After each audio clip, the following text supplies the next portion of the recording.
which is nice. I never exactly know how many people are here, more than we can count, apparently. Okay, I see, Mom. here we are talking about the Muni, talking about musical theater in our group. And for most of us, certainly for all of us who grew up in St. Louis or who have lived here for any length of time, and I think that's just about everybody, that musical theater means above all the Muni.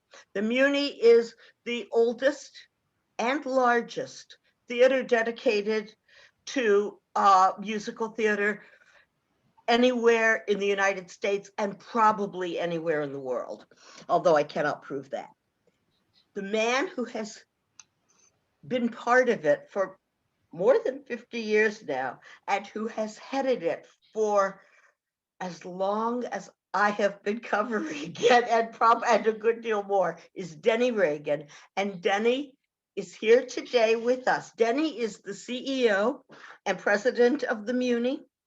He started there as a teenager working on the grounds crew, and he has been there just about ever since, doing all kinds of things. And when did you become the president and CEO, Denny? It's got to be 20 years. 30 years ago. It was 1991, actually. Yeah. Okay. Denny he knows that he's got people here who love musical theater and who probably have lots of thoughts about musical theater. Last year, of course, because of COVID, was the first time in its long history that the Muni did not present a season. It was not deemed safe. The relationship between the Muni and St. Louis is very much like the relationship of marriage. We're so entwined with each other. And what do you say in marriage? In sickness and in health? Well, this was the time of sickness. But we'll be back this coming summer. And Denny, I wonder if you could tell us a little about the coming season, and everybody do the usual thing, just raise your hand, and I'm keeping an eye out. If you have a question or a comment, just feel free at any point. Denny, get us started with talking about the next season. Yeah, and then as Judy pointed out, just interrupt and ask a question anytime you want to. You don't even have to raise your hand as far as I'm concerned. But as Judy pointed out, we did not have a season last year. That was going to be our 102nd season, which included 7 shows. And what we decided at that time is let's just postpone that season to 2021. So our hope, I should say, is to have that season during the upcoming summer. Now, of course, we're going to have to pay attention to the health experts, take a look at what social distancing requirements, all those things. Take a look at what all those rules are and protocols are, and of course, follow them. So it is our intention to have a full season this year of 7 shows. As a matter of fact, we moved the season by a few weeks, and we are going to start on July 5th. Typically would have started around the middle of June. So we're going to start on July 5th. That'll take us through Labor Day. And in this season, as I said, it's the exact same shows that were going to be in the 2020 season. We are going to open now with 7 Brides for 7 Brothers. And a great dance show for everybody who loves choreography. Do not miss it. No, it is an incredible dance show, and frankly, it's been an incredibly popular show here in St. Louis, but when it opened on Broadway, it wasn't quite so popular. It didn't last very long, as a matter of fact, when it opened on Broadway, but it will be playing the Muni from July 5th, so the day after the 4th of July through July 11th. It's got that great song, Bless Your Beautiful Hide, Going Courtin', the Polecat song. I mean, all those wonderful tunes. So that's one, that is one of our classics. When we put a season together, we want to put some classics into the mix. We want to put a few new titles into the mix. And of course, we must have our children's show. And to that point, the children's show this year, there's kind of 2 of them, but the one we are really naming our children's show is Mary Poppins. And that show is going to run July 14th through the 22nd. This is the perfect show for the Muni. It was a show that was put together actually with Walt Disney Films. And it is based on, I think, one of the most popular films in history. When you take a look at what some of those great songs are in there, you've got Supercalifragilisticexpialidocious, you have Chim Chimaree, you have Step in Time, A Spoonful of Sugar, and this thing just goes on and on and on. So that will be the second show. Then we're going to come in with Smokey Joe's Cafe, which is going to be because it was of my era. It's a show that includes the music of Lieber and Stoller, and Elvis Presley sang some of these songs. Peggy Lee sang some of these songs. They include things like Yakety Yak. I'm sure Yakety Yak, Don't Talk Back. I'm sure you kind of remember that one. Jailhouse Rock was one of my favorites as a kid growing up. Let's see what On Broadway is another one, and Love Potion number 9. Don't forget, Don't Talk to That Cop. This is a boomer show. It absolutely bring kids, but if you're a boomer, don't miss it. Boomer, yeah, definitely a boomer show. Definitely a boomer show. Then what we're going to do is Sweeney Todd. This is a much more contemporary show, first time ever at the Muni, as is Smokey Joe's Cafe. That's another premiere that I take that back. It is not Sweeney Todd next.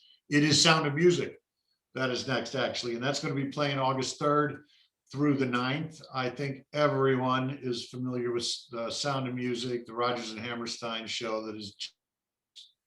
It's timeless. I mean, it truly is timeless, and has the great songs like Edelweiss and My Favorite Things and Do Re Mi, and of course the title song of the musical as well. Then we're going to come in with Sweeney Todd, a great Sondheim show. I always say that you can bring kids to any Muni show. This may be an exception. If you're not familiar with Sweeney Todd, it involves a lot of murder and cannibalism. Maybe not but I love it. It is a brilliant, brilliant Sondheim show. It is a brilliant show. Some of the music is gorgeous, haunting. It is just incredible as far as the music's concerned.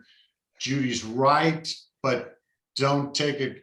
There is a film that came out with Johnny Depp, which took it to a very dark side, actually, which it is. I mean, there's cannibalism involved in it. Because shows in all musical theater, but I love it for that very reason. That's right.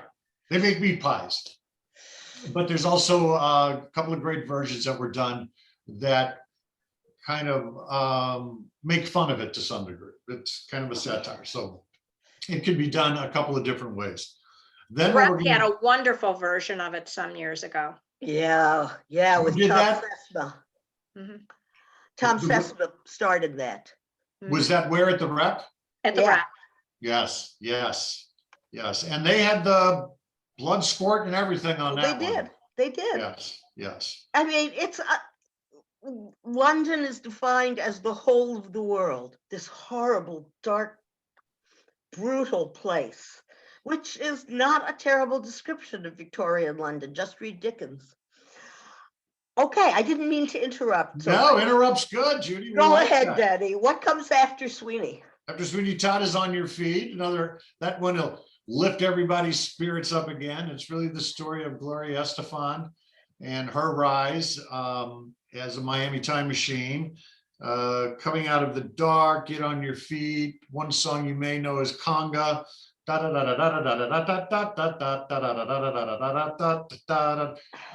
not a singer. Music. I contend that most people love Latin music. Yes. And this show is not only Latin music, but again, a great choreography. Yes, no, it absolutely is. And then we're going to finish the season. Like I said, that'll end up on Labor Day. It opens August 30th, and that is Chicago. And that's a show that's just absolutely incredible. I mean, the first time it was done at the Muni was, I believe, 1976. And as Judy pointed out earlier, the Muni is a place where typically you can bring anyone to see any show. And at that time, the people in charge of the Muni, Chicago does include a few colorful words, let's just say. It includes murder and sexual antics, and a real disregard for the norms of society. You know that it's a show. Oh, the musical Fantastics also has the moral of seeing through rose-colored glasses, says Shulamit. But they're not doing the Fantastics, though they have. It was an odd choice. I, the thing, it's a Kendra and Ebb show, and I say that Chicago and their other great show, Cabaret, that's the 20th century that they're telling us. And in Cabaret, they delve deep, deep down into the most evil moments of the 20th century. And in Chicago, they skim the filthy surface and dredge up whatever. I think they're a terrific pair of shows, and I love them both very much. And I'm not sure I would take my kids until they were old enough to have a good discussion about it. Yeah, and I think that's fair, Judy. Yes, absolutely. I think that's fair. But what I was saying though is in 1976, it was interesting because what happened was they did not want those. They would not allow those words on the stage at that point.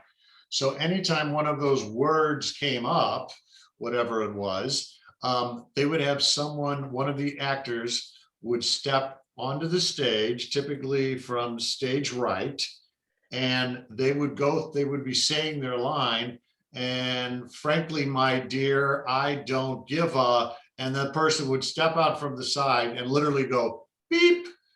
They would bleep the word. So that's how they got around it then. Last time we did it, we did do it about, gosh, I don't know, about 4, 5, 6 years ago. I'm not sure You exactly did it what. in Mike's first season, I think. Yes, it was, I believe, yeah. And we did not bleep it at that time. We did the entire show. You won't be bleeping this time either, will you? We will not, no. Not at all. So that's our season, and hopefully it's one that we will be able to have. That's our hope. Does anybody have any comments or questions? Judy, go ahead. Me? Oh, I thought you had raised your hand. no, well, I probably put my hand up because I'm a very expressive woman. Anybody else want to say anything? Yeah, Marilyn. If the shows go on this summer, will there be a smaller audience, or are you planning on filling all the seats? Well, we're in talks constantly about that. We're trying to figure out what that's going to look like and whether we could even afford to do it. I mean, when you take a look at Broadway, for example, they cannot do shows with social distancing. It just costs entirely too much to get the show up and running, and then also to run the show. And that's the same in our case in a lot of ways. For example, we are a nonprofit theater, and we pretty much work close to that zero profit, sometimes losing even a little bit of money. And that's based on being able to fill all the seats. If we were going to do a social distance season with what they're recommending, like every other seat or something? Yeah, no, it's worse than that. Oh. No, they're talking, it's about every 5th seat is what 6 feet would require. We're working out the numbers right now, but we might get to 20% of capacity. And when you get to 20% of capacity, it makes it difficult, if not impossible, to be able to work even close to a break even. So we hope to have everybody. Is it anticipated that all of the cast and crew will have had their shots? Because I worry about them and singing and spray and. It's an incredibly good point, and we are in constant conversations with the Actors Equity Union because we want to make sure everybody is safe. Our musicians, they do a certain amount of spraying as well, but certainly actors as they're on stage doing that. So there's going to be a lot of rules that we'll have to follow, and whether it's testing or vaccinations or what, we're still trying to figure out what's going to allow us to be absolutely safe and still do the shows. That's our goal. Would anybody like to share? This is the man to share with a recommendation for what the Muni should do. Linda. Well, I just wanted to commend Denny on last summer by what you did online. I mean, it was absolutely fabulous. And thank you so much, because it kept all of us in the loop and we could enjoy the Muni without being at the Muni. So thank you for all the hard work you did on that. Oh, I really appreciate you saying that, Linda. I do, because it wasn't me, an incredible team that puts those together. I get a lot of credit, which is wonderful in this job. But I'm not always the one doing the work. But we did have a team that was absolutely incredible. They had to put that together a very short period of time. Not only that, we had never done anything like that before. So we were trying to figure out, how do you even do this? So it was a challenge, but we got a lot of great comments like yours. I appreciate you saying it, because that's what makes it all worthwhile. You did a great job. Thank you. Thank you. Thank you. Jan, did you want to say something? Unmute yourself, Jan. We won't hear you. Good. Go ahead. I wanted to say hi to Denny. Oh my gosh, Jan, how are you? I'm good, thank you. And you look wonderful, and you got your green on. I do. So happy Patty Day. I just wanted to tell you that I really missed being at the Muni and missed seeing you, greeting everybody. I don't know how you remember everybody, because all the thousands of people who passed by you, but it's remarkable that you do remember, and it's wonderful to see you. Well, I certainly remember you. I mean, great smile. You're always friendly as can be. It's just, that's the part I miss, is seeing all my friends like you. I mean, I've literally been standing in that spot since 1976. And when I say standing there, I have missed one performance in that entire time. So since 1970. Was that the night your brother got married? It is, Judy, yes. I remember that. You were entitled. You were the best man, you know. My brother did get married that night, but I was at the theater till 5. That was at the time when people got married on Friday evenings. So I was at the theater till 5. I left and went to that, but that's the only night I missed. And the other, I stand there, of course, before the show, and I stay for the entire show, and then what people's comments are as they're going out. And that's what I miss as much as anything. And the friends I've made, and you can imagine standing there for 44, 45 years, the generations that I've seen come through there as well, the people I've lost that couldn't attend anymore, the letters you get where people can't make the walk anymore, for example, from the parking lot to the Muni. Those are the things that get you, but it's also the things that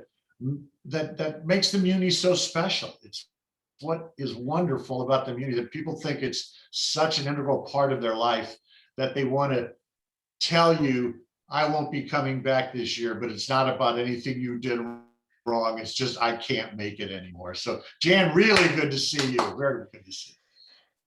Myron. Unmute yourself, Myron. There you go. I think it's wonderful that you continue to have the free seats up there. I remember as a little kid, my family taking me there and sitting in the free seats. And I think that introduced me to live theater. And I don't sit there anymore, but because I can afford the free seats. But we're glad. I just think it's wonderful that you guys still have that. I think it still introduces the youngsters to live theater, and I think that's wonderful. And you know, it fills up every night. There's people go and sit there every night. Sometimes for really popular shows, there's a line to get a seat in the free seats. And it's a great thing. It's a deal that the Muni made with the city of St. Louis over 100 years ago. Will provide free seats, and they have stuck to that bargain. Yeah, no, it's something that's so important to us, Myron. I mean, it's, as Judy pointed out, they're essentially full. And when you take a look, because we have the free seats, which are 1,500 seats every single night on a first come, first served basis, which is frankly larger. That 1,500 is larger than any Broadway theater, full. So, and besides that, though, we also partner with 170 social service agencies. And those could be senior groups, they could be youth groups, so other social service agencies. And we provide them with free tickets every Monday night to come out to see the shows. Those are reserved seats. And when you combine everything, every year we give away 25% of the seats to the Muni. The Muni gives away more seats, I think, every night than most Broadway theaters have, period. Yes, that's true. So over the They're course not of giving away anything. over the course of a summer, though, we'll give away 100,000 tickets essentially, which is something we're extremely proud of, and have there's no way we're going to change any of that. So, but thanks, Myron, I appreciate it. And look what it did for us. It made a ticket buyer out of you. We like that. Done that for how many people went to the free seats when they were kids? I sure did. Janet, Marilyn, Myron. I wasn't living here as a kid. Jeff Stolman. I wasn't living here as a kid, but I brought my kids to the free seats. Okay, and Jan Fishman, anybody else? Oh, Linda. So practically all of us. I want to ask you, I'm sure you all have favorite shows. Tell Denny what you think the Muni should bring back, should stage again. You have any thoughts on this? I have a million, but he's heard from me. I have not been shy. One of my favorites is Meet Me in St. Louis, of course. And I love it every time I see it or I see the movie of it. So that show doesn't do well anyplace else, and it's a huge hit here for obvious reasons. Yes. Right. Gerald, you got one? I think you have your hand up, Gerald, but we can't hear you. Unmute yourself. I apologize. Can you hear me now? Yeah, much better. The Most Happy Fella I saw about 15, 20 years ago. It was wonderful. He very rarely does it play. Yeah, no, you're right. As a matter of fact, the last time you saw that was probably the Rep did it last. That's right. So they were the last ones to do that. And you're right, it's not a show the Muni's done in a long, long time. Beautiful music, Joey. It is, and I think that's the one. I think that's the one. Judy, isn't that the one they did with the double pianos? Yes, yeah. I think Lesser, in fact, wrote that. Right. That orchestration of it, and it worked perfectly. It's a very simple, tender show, heartfelt. And yet it also has "You're from Big D" in it. It shows that it has its lighter moments too, but it's a beautiful show. I'd love for you to do that. Jerry, what you got in mind? Want more from me? Mute yourself. I guess some that you haven't done. I don't think Muni's ever done Company, another Sondheim. It's never done Rent, which might be a little bit too racy. But one I would like to see it come back that you haven't done for a while is Chorus Line. A landmark show. Chorus Line. Wait a minute. I happen to have a. It was a few years ago. Yeah, wasn't it long ago, Jerry? But let's see. I remember because I really liked the choreography with the way you did in the mirror. Yeah, we did that in 2017. So that one we have done relatively recently. 4 years ago. Company, no, we have not. And I'm sorry, what was the other one you mentioned? Rent. Oh, Rent. Yeah. That's an interesting one because that covers a lot of topics. That's got a little bit of everything in it, but it's got a beautiful score to it. It's a very beautiful story. So I'm sure. Just as it was in La Boheme when it was the same story. Marlene, you got your hand up. Don't you, Marlene Harris? Unmute yourself.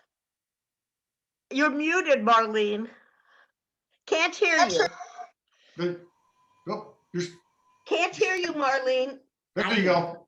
Okay, I didn't have my hand up. I'm listening. Oh, but your hand is up. Your little hand sign is up. Okay, No.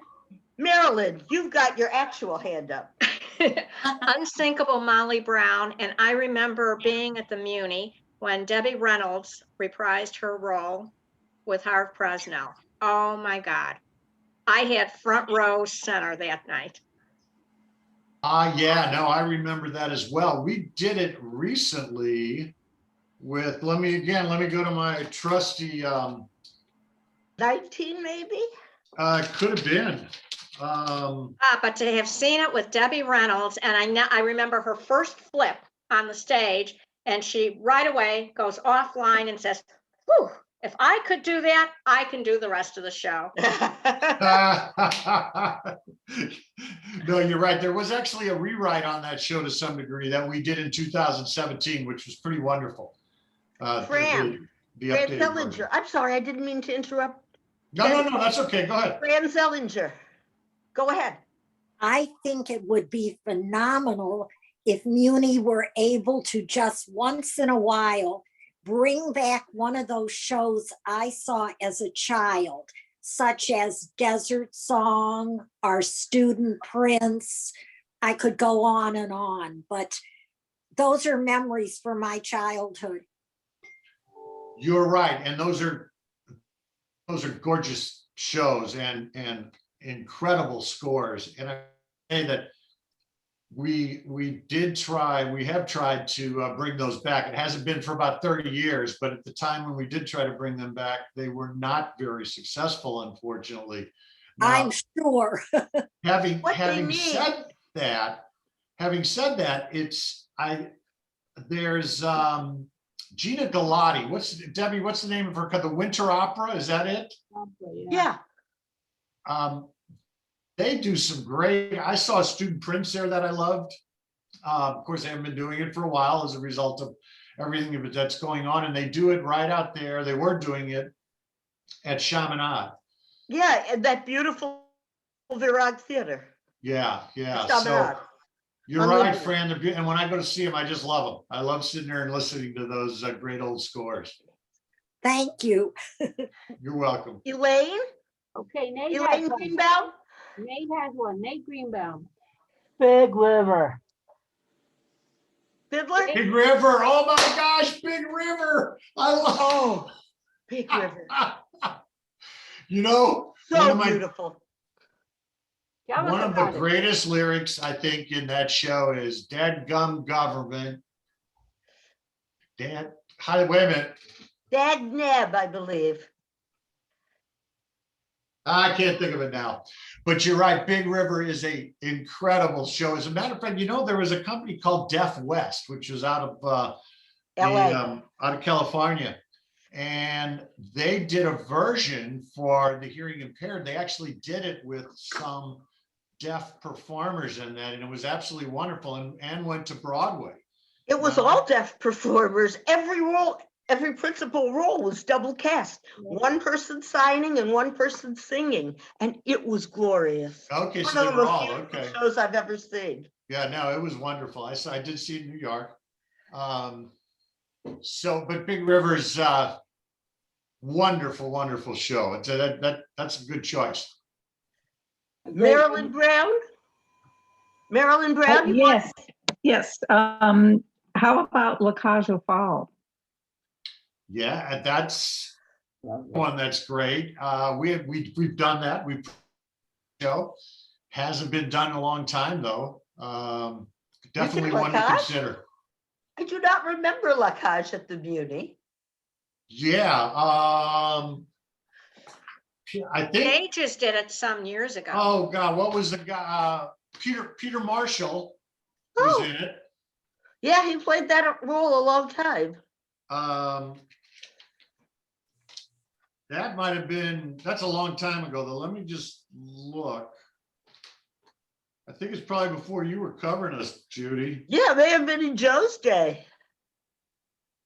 1986. Yes, let's see, I was not yet covering theater. I was editing the Sunday magazine back then. Yeah. So, Gerald. And one of the other suggestions, the best show I've ever seen in New York was Gypsy with Patti LuPone and Laura Benanti. I think Laura would still be available, but Gypsy is great. She played Gypsy, and put that on the to-do list. Gypsies, we did it about 3 years ago, I think. Not with Patti LuPone, but with somebody called Beth Level. Beth Lavelle, who is a Tony winner herself. Beth Level is a Tony winner as well for The Drowsy Chaperone. She was, when she did Rose's Turn, I think it's called. Yeah, it was just amazing. It's a great show. You're absolutely right.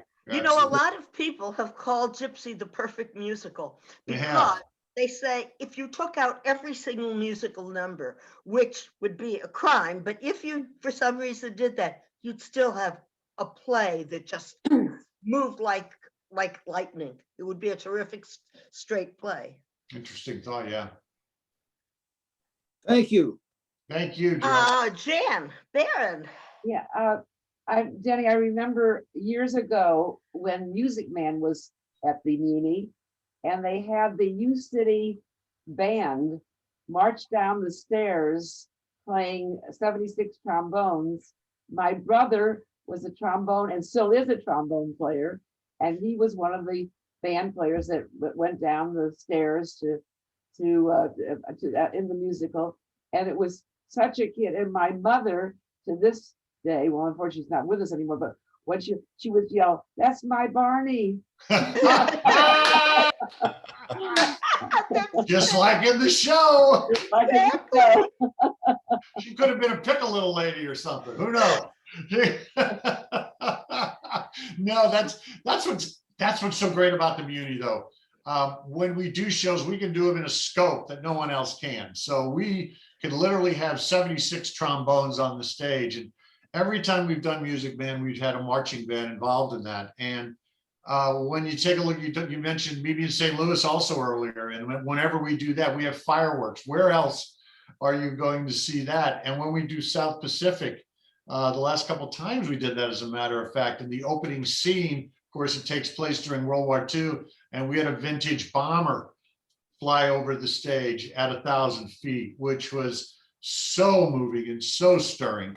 And even in Miss Saigon, we had a real helicopter that flew by the Muni during it. And those are only moments that you can see at the Muni. And that's what makes that place so special. It's the scope of the sets, but it's also the size and the scope of the cast and that you can put on that stage. So that's what makes it special. But I'm glad you have those memories. I'm glad Barney's doing well.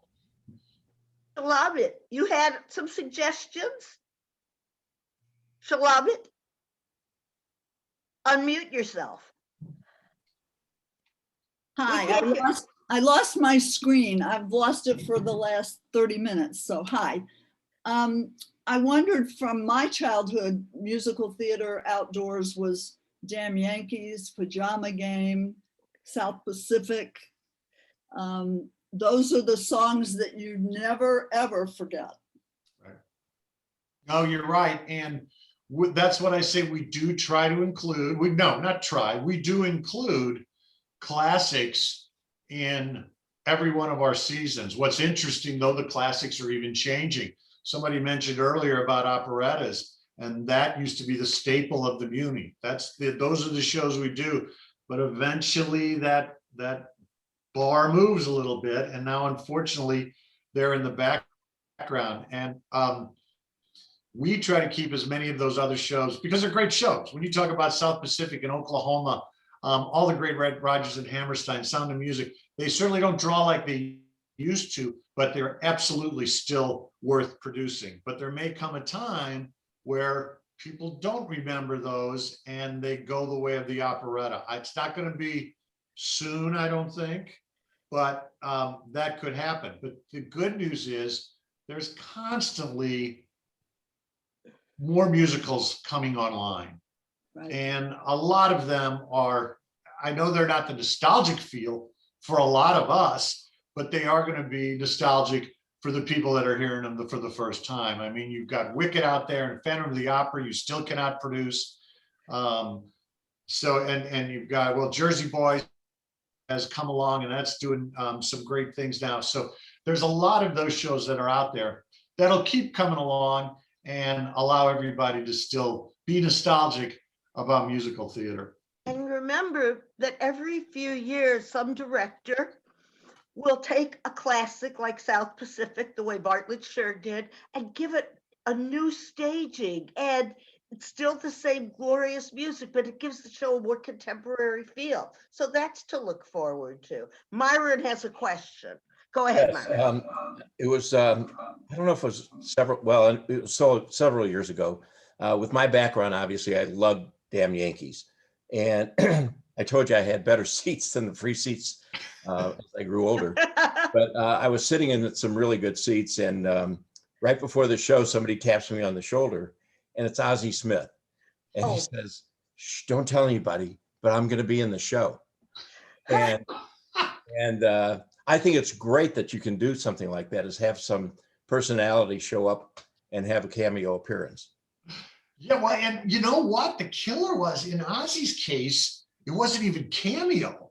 I mean, his was, the first show he did for us was Wizard of Oz. And what was interesting is he came out on the stage and he said, well, yeah, Wizard of Oz. He says, but you know, people around here just call me Ozzie. And it was a great opening line for the show. And he did a great job in that show. And then he was in one of our reviews that we did, and he actually took tap dance lessons from, I think, Savion Glover. I may have that wrong, but I believe he did. Well, you know, he's coordinated. Oh, yes, no question. But the guy is so talented. And Myron, to your point, tap you on the shoulder, say, you know, say that. That's how nice of a guy he was and is. He was just a down-to-earth guy who had so much talent, certainly on the baseball field, but obviously off the baseball field as well. No hands right now? Everyone has asked. Okay. Oh, Marilyn Pittler, your hand is up, your electronic hand. No? Sherry Siegel. Hi. My grandfather was one of the original guarantors of the opera, the Muni, and I remember he had tickets every Wednesday night and really good seats too. And when we got to go, it was really an exciting evening. And just watching him all dressed up in his suit and tie at that time, it was just wonderful to be able to go with him. Who was your grandfather? What was his name? His name was Samuel Liebert. And I always look for his name in the program, but he's been gone a long time now. I'll be darned. Yeah, no, that's great. And that, of course, was the start of the Muni, 1990. And thank goodness for all those people that stepped up in those early days. And thank goodness for all the people that continue to step up today. The Muni has gone through a resurgence that's just unbelievable. What's happened is we have a completely refurbished campus. It's something that I wanted to get completed before I retired. And as some of you may know, I am retiring at the end of this calendar year. I am going to stay on as a consultant, but as far as the day-to-day is concerned, I will be retiring. But one thing I wanted to complete, and we tied it in with the capital campaign, with the 100th anniversary, was we had a capital campaign in which we hope to raise $100 million. We're at 87 million right now. But the point is, the Muni, the campus has been completely refurbished. We do have all new seats. We've had those for a little while, all new concrete, new concession stands. The stage, as of 2 years ago, has been completely rebuilt. The orchestra pit, everything under the stage. This year, and what we're finishing up right now, and we'll finish in the next month or two, all the support facilities backstage, the wardrobe, the dressing rooms, the concession areas backstage, the administrative office and all the production offices, they're going to be all brand new. And besides that, the Muni has been able to create a decent endowment at this point. And that was a dream we all had, and certainly one that I wanted fulfilled before I left. And I am so grateful to so many people who have made that happen. So I just want you to know that the Muni's going to be around, I feel, for a long time, and it's going to be in brand new facilities with a little cushion to keep it going. So, and that will allow us to continue things like free seats and our community relations tickets and those type of things. So you're all part of that, whether you're subscribers or what you are. Thank you all very much. Marilyn Pittler,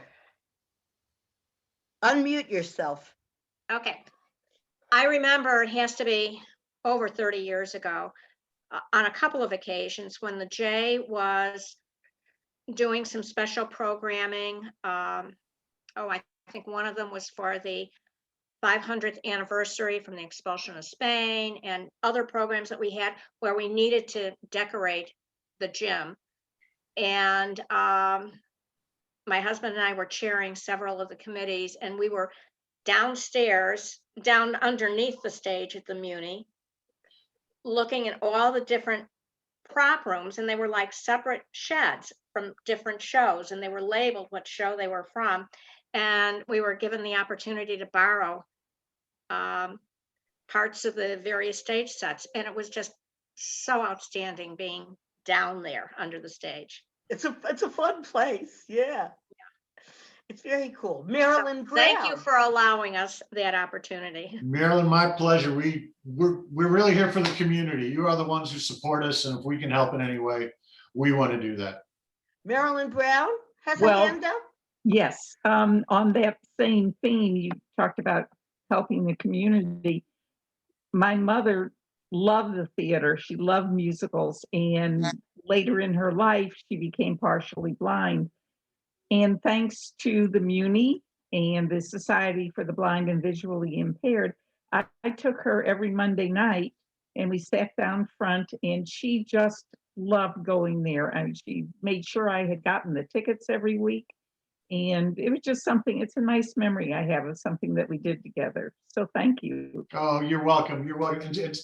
That's something we want to make sure the Muni is accessible to everybody. That means so many things. We talk about the financial accessibility, given that we have the free seats and the community relations ticket, but the rest of the accessibility is important, which is why many a night, for example, we will push 50 or 60, the kids will push 50 or 60 wheelchairs in to make sure that people can get to their seats. And it's not just that you can't walk, that's not the point, but walking that far and up those ramps can be difficult. So we want to make sure everybody gets there. We also have now, and I don't know how long ago that's been, Marilyn, but we have video description of the shows. So if somebody can't see and they can hear what they can, we have headsets that they can wear, and actually someone will describe what's going on stage. So and there's of course you have signers once a week. And we have signers once a week. And that's what I say, for hearing impaired and deaf patrons. We want everybody to be able to participate in the community. It's incredibly important to us. Jan Barron has a question, I think. I just have a comment to make, and it's a fashion comment. Denny, do you remember how dressed up everybody used to get to go to the Muni? I mean, sure. We put on our best, and high heels, the whole thing for women, ties for men, and not today. Today it's a different story altogether. But it was a going out, having fun, dress up party. No, and that's okay though that it's changed. I mean, everything's changed, of course. Yeah, our whole every event is more casual. I'm still out there every night with my sport coat and slacks on. I mean, that's something that's important to me, and that's You're okay. a very dapper guy, Denny. You always look great. Thanks, Judy. That wasn't the purpose. But Jan Fishman, I think you had a question. Yeah. Actually, I have a memory too. I've been encouraged by others. My dad was a journalist. He owned the Record News. I think it went under or went defunct a long time ago. But when I was a little girl, he had free seats on Monday nights because that's when the press got to come, because they would write the articles. I don't know if people knew that. And so I think he had 2 or 4, and I had 3 siblings. So between the 4 of us, we got to go like maybe every other week or every 3rd week. And we were way off to the side, and we really had to crane our necks, but it was such a wonderful experience. And we were so lucky to get to go with the press. That's, my job is so wonderful. And, I never am at a loss of words at a cocktail party because of what you just said and what everybody else just said. I mean, everybody has a Muni experience. Yeah. The name of his name was Sal Kroll. And they want to share it with you. I think I froze up for a second. Yeah, you did. Dad, who was your dad? Sal Kroll, and my mom was Dolly. And my brother still goes. He's got season tickets all the time. Stuart Kroll. I don't know if you recognize the name. Yeah, that's fantastic. That's fantastic. Marilyn, you still have your artificial hand up. No? Okay. That was your virtual hand. I will go for real hands. If anyone wants to. But I do have a comment. Oh, okay. I just want to say to Denny how fabulous it is. I did not know. I know that there are signers and interpreters for the deaf. I did not know that you also had earphones describing what was going on stage for those who would not be able to see it. That is just fantastic and such a needed. And that came about because somebody mentioned it, and we said that makes so much sense, and we implemented it. So no, thank you for saying that. Down memory lane. Anyone else want to take that stroll? Is that Stephanie? Hi. Or toward the future? I just want to ask Danny what he's looking forward to most about retiring. Gosh, I'm just going to follow Judy's lead. Stay busy. No. What am I looking forward to most is in July, we will be having our 7th grandchild. That's 7 under 7. And what's so wonderful about it is all 3 of our children live here in St. Louis, which means all 7 grandchildren are here. So I'm looking forward to driving them wherever they need to go. I do participate in some other not-for-profit boards that I'll continue. And as I said, I am going to also stay on at the Muni as a consultant or an advisor for as long as they feel they want to make that happen or that it's necessary. So to just cut myself off from the Muni would have been pretty difficult. But so I'm very grateful for the board for allowing me that opportunity. But I'm going to look forward to seeing my grandkids too. Much fun. Mike and I are going to Chicago this afternoon. We've had 2 granddaughters, and now we have our first grandson, and his bris is tomorrow. So thank you. Getting more time with your grandchildren is the very best thing about retirement, I think. Denny, with the job you've done the last 30 years or so, I'm sure as a consultant, Lee will keep you very busy. But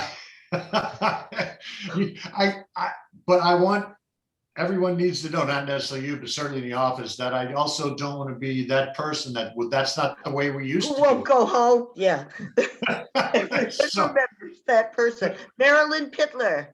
Okay, so I have a question, Denny, regarding New York. I think I heard that the Metropolitan Opera will not have its coming season, or if they do, it wouldn't be until 2022. What's happening with New York stages? I read what you read, frankly. That's kind of what I get. And what I'm hearing right now is they are hoping to get back up in the fall. They're not sure when in the fall, but they're hoping in September, maybe. So they too, as I said earlier, they can't really go at it, is what they're saying, until they can get to full capacity, because they just can't afford to do it any other way. So how do they handle auditions? well, they'll have to certainly that might be easier because you could certainly put up a lot of plexiglass and that type of thing, I guess, if you just wanted to hear someone sing or watch them dance. But all that is going to be so difficult. And just like all of our lives have changed, the art of auditioning, the art of doing shows, the protocols that are going to be put in place, that's all going to change as well. One final question along those lines for the Muni putting on last year's season this year. Mm-hmm. My guess is that avoided all of you were lucky to probably get the same actors, and that also avoided the need for auditions. Yes, for the most part, that is the case. I haven't talked to Mike in that much detail yet about it, but I'm assuming, yes, I think that absolutely is the case for us as far as auditions are concerned. Yes. Linda S. Linda, you got a question? I'm unmuting. Jenny, I don't know if you remember this, but when you talk about working with nonprofits, we were involved together about 25 years ago with the Leukemia Lymphoma Society for Light the Night when we first started that fundraiser. Yes. That's a very old memory. Oh my gosh, yes, we were the first. Yeah, that's right. Not in the country. I don't want, and it wasn't our idea. It came out of the national headquarters, but yes. And then I was we're still going strong every year. We did. Oh my gosh! That first year we did, I think we did $30,000 on that first year, and they're well over $1 million now. My husband just said we came in second across the country with the 30,000. Yes, that's right. That's right. Yeah, which was amazing at the time. And yeah, I stayed involved with that and chaired that actually for, I don't know, 20 years, maybe something like a long time. So thank you again. Yeah, good memories. Thank you, Linda. Thanks for bringing it up. Good to see you again. You too. Marilyn, did you have your hand up? Oh, I'm sorry. No, I don't want to miss anybody. I thought Shalamet maybe had raised her arm, but maybe not. We only have one Shalamet. We have various Marilyns. Well, let me just say that I want to thank Benny for coming and joining our group today very much. He's always been, okay, he's been in show business all his life, but Denny is a real mensch, and you can't say that about everybody in his line of work. God knows you do not expect to be able to say it about anyone. And it always comes as a wonderful and rare surprise. Denny has agreed to do a program. It'll be in June with Mirowitz Center and me, and there'll be more information coming out about that. And all I can say about the Muni is there are several places. Things are firming up. Obviously, we all know it's subject to change. So you can go to muni.org to get information. You could certainly go to the Post-Dispatch, which will be posting on this. And you can go to my blog, which is judyact2.com, I think. And to find out, to stay in touch on when Denny gave us a schedule. Let's just assume for now that's all gonna happen in a Gita show, and get your shots if you haven't. Vaccines will make everything possible. I just want to jump in with the last few minutes and on behalf of the Mirowitz Center to thank Denny for being here. It's St. Patrick's Day and we sure got the pot of gold right here. That was sweet. That was sweet. All right, we're throwing out all the gratitude. So let me just say, first of all, it was great to see all of you, and especially some that I did get to see last summer, and I got to see them here today. And let me also say that whenever Judy asks me to do anything, I will do anything I can to do it. Oh, you are. She is such a huge supporter of theater in this community. She wrote a history on the Muni. Let me remind you, this book makes an excellent gift. She was the one who by put me. this, she was the one who put this book together. So Judy's been probably shouldn't say this, but if Judy and I were doing, if Judy was doing a story, I said, Judy, you know how I talk. Just go ahead and give me a quote. Thanks, Danny. We had to, he was the easiest. No drama, no, none of the histrionics that one associates with musical theater and theater in general. Well, yeah, and so enough. A real mensch. Thank you all for joining you. us. A good audience. I'll see you all soon. I hope to see you next time we do this. Hey, Thank you, Jan, Bye now. for a second. Thank you. Good to Thank see you. everybody. We'll be back next month. I want to talk about